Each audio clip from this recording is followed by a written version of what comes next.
안녕하십니까. 오늘은 호스피스의 이해에 대해서 말씀드리도록 하겠습니다. 목차는 서론과 삶과 죽음, 연명의료결정법, 호스피스에 대해서 순서대로 말씀드리도록 하겠습니다. 바람직한 인종 모습에 대한 여러가지 연구에 의하면 정든 집에서 가족들의 보살핌을 통해서 받으면서 생을 마감하기를 원하는 경우가 굉장히 많습니다. 스페인의 한 연구에서도 환자의 80% 정도가 임종 과정 장소를 가정으로 선택을 하였으며, 국내에서도 환자의 44.3%가 가정에서 임종 과정을 맡기를 원했습니다.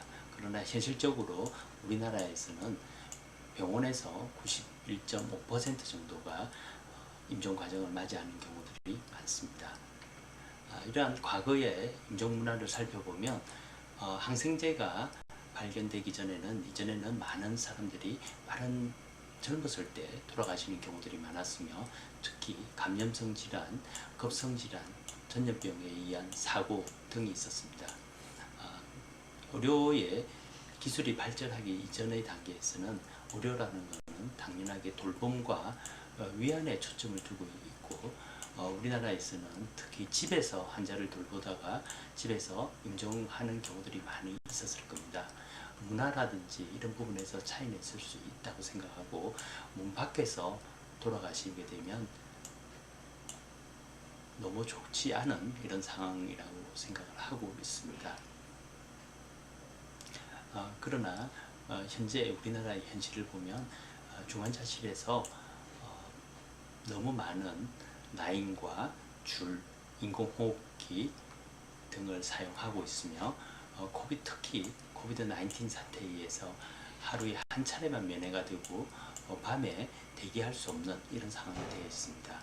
그럼으로 인해서 항상 가족과 격리되어 있는 상황에서 돌봄을 받고 있으며, 임종이 진행된 이후에는 장례식장에서 장례식을 치르는 이런 경우들이 많이 생기고 있습니다. 이러한 삶과 죽음을 항상 병원에서는 살펴봐야 됩니다. 삶에 대해서는 사전적 의미로서는 태어나서 죽기에 이르는 동안에 사는 일이라고 의미가 되어 있습니다. 즉 인생이라고 합니다. 그래서 지금 현재 너무 힘든 경우들이 많기 때문에 한탕주의적인 그런 가정을 많이 가고 있고, 영혼까지 끌어모아서 주식을 투자하거나 로또 등을 통해서 벼락부자가 된 이후에 그냥 삶을 그냥 영위하자는 이런 부분들이 많이 생기고 있습니다. 특히 젊은이들을 중심으로 해서 이러한 경우들이 많이 생기고 있고, 삶을 위해서 하는 일이 과연 어떤 일들을 많이 하십니까? 운동, 건강검진, 보약, 건강식품 등 많이 이용을 하고 있습니다. 그런데 이런 농경사회에서 산업화사회, 정보화사회로 변화되고 핵가족화, 고령화를 통해서 1인 가족들이 증가하면서 미래에 무슨 일이 날지 예측이 어려워지기 때문에, 특히 미래에 대한 불안감 등으로 인해서 램프 증후군이라는 이런 증후군이 생기는 경우들이 많이 있습니다. 인간으로 태어난 이후에 숙명적으로 죽음을 맞이하게 됩니다. 우리나라에서 죽음은 아직도 아무도 가보지 못했기 때문에 조금 과장된 경우가 많고, 전설의 고향이라든지 이런 걸 보면 굉장히 무서운 이런 부분들을 과장되게 표현하는 경우들이 많이 있습니다. 그리고 가족분들끼리나 아니면 친구들끼리 주제를 통해서 대화의 주제가 되지 못하고 기분 나쁜 주제이기 때문에 터부시하는 경우들이 있습니다. 이러한 경우는 종교하고 문화, 사회적 가치에 따라서 조금의 차이는 있지만, 대부분 죽음에 대해서 가족끼리 대화하는 경우들이 거의 없지 않을까라는 생각을 합니다. 죽음을 통해서 꼭 죽기 전에 꼭 해야 될 것들이 2007년도에 이 영화가 발표되면서 많은 분들이 버킷리스트라는 것들에 많이 관심을 가집니다. 돌아가시기 전에 만일 며칠간 한 달, 두 달에 죽음을 맞이한다라고 생각하면 과연 내가 뭘 할까, 이런 것들을 한번 살펴보는 이런 계기가 아마 되지 않았나라는 생각을 하고 있습니다. 우리나라의 사망 원인을 살펴보면 2018년도 기준으로 삼아서 악성 신생물, 즉 암이 인구 10만 명당 154.3명이고 그 다음으로 심장질환, 폐렴, 뇌혈관질환 등이 있습니다. 남녀에서도 마찬가지로 남자에서 사망하는 경우가 암으로 사망하는 경우가 더 많이 여성보다는 더 많은 걸로 되어 있고 심장질환, 폐렴 이렇게 순으로 나타나 있다라고 생각하시면 좋을 것 같습니다. 이러한 그 죽음을 통해서 특히 임종 과정에 대해서 많은 연구를 한 키블로로스라는 교수님이 계신데 이런 교수님이 임종의 정신 단계에 대해서 어떠한 돌봄을 할까라는 것들을 많이 연구를 하였습니다. 부정, 분노, 타협, 우울, 수용 단계가 있는데 이게 순서대로 가는 것보다는 어느 정도 유지가 됐다가 뭐 위에서부터 밑으로 수용이 됐다가 다시 타협하고 분노를 하는 이런 경우가 왔다 갔다 하는 경우들이 많습니다. 대부분 이제 부정 단계에서는 배려 깊은 생각을 하고 대안을 제시해 주는 것들이 필요하고 분노에 의해서는 단계에 의해서는 환자가 표현을 하도록 유도해 줘야 됩니다. 타협 단계에서는 절대자와 타협하게 하는 거고 우울 단계에서는 대부분 자살하는 경우들이 많기 때문에 근처에 환자분 근처에서 다정하게 있다는 것 자체가 중요하고 적극적인 표현이 필요로 합니다. 수용 단계에서는 침묵을 잘 활용하는 것들이 굉장히 중요하다고 생각하시면 됩니다. 이러한 죽음을 단계를 하기 위해서는 건강할 때 얼마나 우리가 죽음을 위해서 준비를 하고 있는지를 생각을 해봐야 될 겁니다. 그래서 그에 대한 책 중에서 행복하게 내려오기라는 책이 죽음을, 즉 마지막 여행을 위한 준비 10가지라는 이런 부분들을 위해서 죽음을 준비하는 단계라고 생각하시면 됩니다. 그러나 많은 분들이 자신을 사랑해야 되고 자주 묵상과 기도의 시간을 가지고 다른 사람들과 잘 어울려야 될 것 같고요. 그리고 마지막 유언장에 대해서 미리 작성해서 유언장이라 그러면 죽을 때 적는 것이 아니라 미리 살고 있을 때 내가 어떠한 것들을 관심을 두고 어떠한 것들을 남겨놓을 건지 어떠한 것들을 할 건지에 대한 것들을 미리 작성해 보면 지금까지 어떻게 살아왔는지를 정리할 수 있는 시간이 되지 않을까라는 생각을 하고 있습니다. 이러한 그 임종 과정에서 다양하게 돌아가시는 경우와 중환자실에서 생을 마감하거나 아니면 사고로 객사를 하는 경우도 있고 다양하겠습니다. 이러한 그 임종 과정에 의해서 너무 불필요한 무의미한 연명 치료 등이 문제가 되어서 하는 경우들이 있었습니다. 이러한 것들을 막기 위해서 호스피스 완화 의료 및 임종 과정에 있는 환자의 연명 의료 결정에 관한 법률이 제정이 되어서 지금 시행을 되고 있습니다. 2020년도 9월에 발표된 거에 보면 암 환자 4명 중에 1명이 넘는 26.4%가 연명 의료를 중단하는 것을 결정했다라고 이렇게 알려져 있습니다. 그러면 연명 의료의 종류에 살펴보면 일반 연명 치료는 생명 유지에 필수적이지만 전문적인 의학이나 의료 기술, 특수한 장치가 필요 없는 치료입니다. 즉 산소를 공급하거나 수분을 공급하거나 배분 배뇨를 도와주는 그리고 욕창 예방을 하기 위해서 체위 변경을 하는 이런 부분들이 필요 있고 특수연명 치료는 생명 유지를 위해서 고도의 전문적인 의학 지식과 의료 기술, 특수한 장치가 필요한 치료가 필요한 거라고 생각하시면 됩니다. 특히 인공호흡기, 혈액투석, 심폐소생술, 에코모 이런 것들이 다 포함된다라고 생각하시면 좋을 것 같습니다.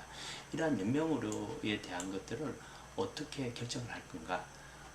본인 스스로가 결정하는 것들이 굉장히 중요하다고 봅니다. 사전 연명의료 요양서는와 연명의료 계획서를 나눌 수 있는데 사전 연명의료 요양서는 건강할 때 직접 당사자의 의사를 환자 자체가 직접 문서로 작성하는 것이고 연명의료 계획서는 환자의 연명의료를 하지 않겠다는 의사에 따라서 담당 의사가 작성하는 것입니다. 둘 다 자발적인 의사에 의해서 결정을 하는 거고 언제든지 변경이나 철회가 가능한 것으로 알려져 있습니다. 사전 연명의료요양서와 연명의료계획서는 둘 다 법적 서식으로서 사전 연명의료요양서는 본인이 다 이렇게 작성을 해야 되는 상황이고 등록하는 사람은 상담자가 등록을 하게 됩니다. 그러나 연명의료계획서는 담당 의사가 전체적으로 다 작성을 하고 단지 환자분은 여기에 서명을 하는 이런 것으로 되어 있습니다. 연명의료 중단 결정에 대한 환자의사 확인을 보면 명시적 의사라 그래서 연명의료 계획서가 작성되거나 사전 연명의료용서가 있는 경우는 담당 의사가 환자 본인에게 확인을 해야 되고 의사 추정을 하거나 의사 추정이 불가능한 경우는 가족분들과 같이 상의를 해서 환자의 의사가 있는지 없는지 이런 것들을 평소에 어떤 의사를 갖고 있었는지를 확인하는 것들이 필요합니다. 이러한 연명의료에 대해서 중단할 경우 특히 말기암 환자 같은 경우에서는 여러가지 호스피스와 완화의료가 필요합니다. 이런 필요성에 대해서 잠깐 살펴보면 질병 구조의 변화와 의학기술의 발달로 인해서 말기 환자가 증가되고 있고 여성의 사회 진출이 활발하게 되면서 말기 환자 돌봄의 사회화가 필요성이 증가됩니다. 그리고 말기 환자에 대해서 의학적 요구를 수용할 수도 있고 의료 자원에 대한 낭비를 막을 수도 있고 말기 환자에서 인간다운 죽음의 권리를 보장하는 부분입니다. 호스피스 역사를 보면 의원은 중세기 예루살렘의 성지 순례 중에 쉬어가는 숙소라고 되어 있고 초기에는 의료라기보다는 종교적인 사명으로 되어 있습니다. 특히 북미에서는 19세기 초 수녀님들이 임종자를 돌보는 임종의 집에서 시작했다고 생각합니다. 그리고 이제 시슬리 썬더스라는 분이 근대적 호스피스를 시작을 했는데 크리스토퍼 하스피탈이라고 해서 효과적인 증상 조절의 필요성과 환자와 가족들 치료 등을 나타내는 것으로 알려져 있습니다. 그래서 현재의 호스피스 완화 의료가 시행되고 있습니다. 호스피스 철학으로는 죽음은 자연스러운 과정으로 생각을 하고 호스피스 자체가 그걸 재촉하거나 늦추지 않는 것으로 알려져 있습니다. 통증 완화라 증상 조절이 임상적 목적이고 정신적, 영적인 통증도 신체적인 통증만큼 중요한 것으로 알려져 팀 접근이 필요하고 환자와 가족들이 모두 다 치료를 받아야 되고 사별 관리도 해야 됩니다. 의료는 경제적 사정에 상관없이 제공이 되어야 됩니다. 이분이 시슬리 썬더스입니다. 시슬리 썬더스에서 호스피스 원칙에 대해서 간단하게 정리한 부분이 있기 때문에 알려드리도록 하겠습니다. 당신은 당신이기에 소중하고 당신 인생의 마지막 순간이기에 중요합니다. 우리는 당신이 평화롭게 죽는 것을 도와줄 뿐만 아니라 당신이 죽을 때까지 살아있는 것에 대해 우리가 할 수 있는 모든 일을 할 것입니다. 라는 원칙이라고 생각하시면 좋을 것 같습니다. 호스피스 전문기관의 해명을 보면 2020년도에 88개로 되어 있고 1,400병상이 운영이 되고 있습니다.